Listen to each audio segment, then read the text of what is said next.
Halo semuanya, saya Mihaza Irpandi, mahasiswa Magister Teknik Sistem Universitas Gadjah Mada. Pada kesempatan ini, saya akan mengajak kepada saudara sekalian untuk membahas satu buku ya, atau membedah secara singkat saja buku Pola Pikir Sistem karya Profesor Agus Mariono ya. Saat ini selaku dekan Sekolah Vokasi Universitas Gadjah Mada. Saya kira ini buku yang sangat menarik dan bagi mahasiswa harus membaca buku ini. Jadi di dalam buku Pola Pikir Sistem ini dijelaskan begitu banyak metode cara memecahkan suatu problem ya. Jadi berpikir sistem ini adalah mengajak kita pada berpikir untuk melihat suatu masalah itu secara luas ya, secara holistik ya, melihatnya secara utuh ya, melihat dari semua aspek begitu ya, tidak hanya di dalam internal saja, melainkan dari eksternal juga. Jadi sangat penting untuk kita analisis, untuk melihat suatunya dengan holistik begitu. Maka pola pikir sistem ini menawarkan berbagai macam solusi ya untuk mengatasi semua persoalan. Kalau kita lihat di bangsa kita ini ya, begitu banyak persoalan, begitu banyak permasalahan, entah di dalam lingkungan lembaga institusi, kemudian di birokrasi pemerintahan, kemudian apalagi di masyarakat. Kalau kita perhatikan saat ini, kita sudah mengalami degradasi begitu, kemunduran, mulai dari intelektual dan sebagainya. Kalau kita perhatikan pertumbuhan mahasiswa itu secara kuantitas bertambah, tetapi secara kualitas bagaimana kita mampu menerbitkan karya ilmiah dan sebagainya itu sangat minim sekarang.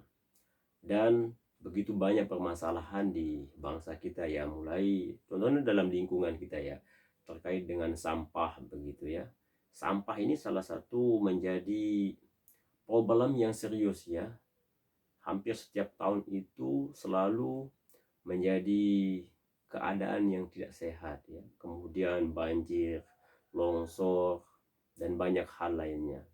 Maka dalam pola pikir sistem ini mengajak kita untuk mencari tahu ya dari akarnya. Maka yang terpenting adalah kita harus kolaborasi ya. Jadi kalau dalam sistem pemerintahan itu ada yang disebut dengan good governance ya, untuk mencapai satu pemerintahan yang bagus ya, yang akuntabel, transparan dan sebagainya, maka kita juga membutuhkan apa yang disebut dengan collaborative governance ya, atau kolaborasi antara semua instansi gitu ya, antara yang dipimpin dan yang memimpin. Jadi satu sama lain itu harus keterikatan ya.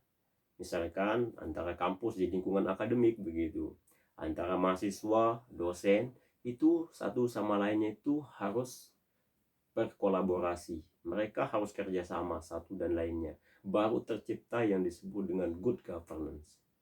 Jadi dalam pola pikir sistem ini mengajak kita untuk berpikir secara holistik, secara organismik, secara sintetik ya. Jadi bagaimana kita harus melihat satu problem itu dengan analisis dulu ya. Jadi kalau kita perhatikan dalam teori filosofi teras itu ada yang disebut dengan istilah STAR ya, stop, think, analysis and respond ya. Jadi ketika kita melihat satu problem, satu keadaan, permasalahan itu, kita langsung jangan menjustifikasi satu objek. Jadi terlebih dahulu kita harus menganalisis ya, mencari tahu ya, mencari tahu asbabun nuzulnya seperti apa suatu masalah ini. Jangan kita langsung menjas begitu bahwa ini sebabnya, ini kesalahan ini, bukan. Jadi kita harus melihat suatu problem itu dengan luas ya, dengan kacamata akademisnya seperti apa begitu. Oleh karena itu ini bagi kita ya, terutama mahasiswa, itu sangat saya sarankan untuk kita membaca salah satu karya tulis yang dicetus oleh Prof. Agus Mariono ini. Menarik begitu. Jadi saya bisa berbicara semangat seperti ini karena beliau juga menyampaikan bahwa semangat dan ide itu harus bersamaan. Tidak bisa kita hanya punya semangat namun tidak punya ide, juga tidak berjalan. Jadi semangat dan ide itu harus berkesamaan ya, harus satu napas dia. Semangat dan ide itu. Baru kita bisa merealisasikan, baru kita mengaktualisasikan, baru kita bisa aksikan antara ide dan semangat itu. Maka pola pikir sistem ini menawarkan berbagai macam solusi ya untuk memberantas berbagai macam persoalan yang ada, entah itu dalam lembaga, institusi, organisasi dan sebagainya ya. Jadi di dalam pengelolaan lembaga pun tentu ada yang namanya banyak kekurangan. Maka kita butuh yang disebut dengan continuous improvement ya. Bagaimana kita melakukan evaluasi, melakukan perbaikan di setiap masa atau periode.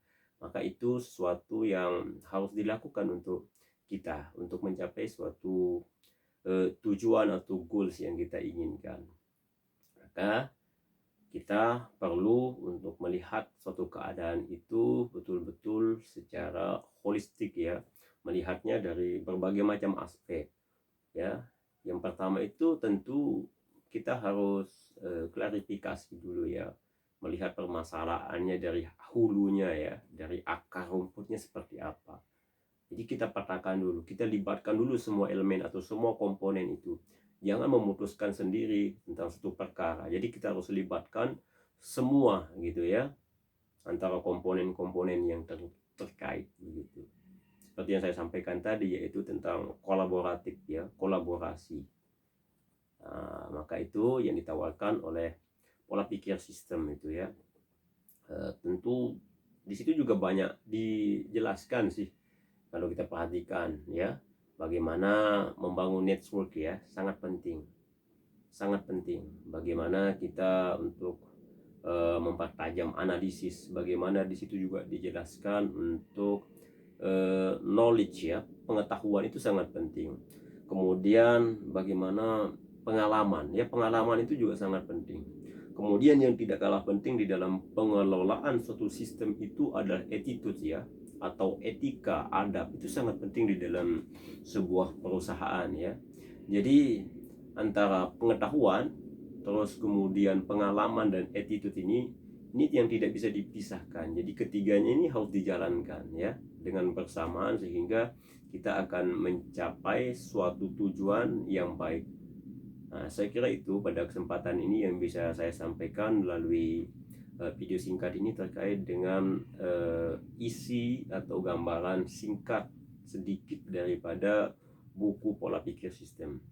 Terima kasih. Selanjutnya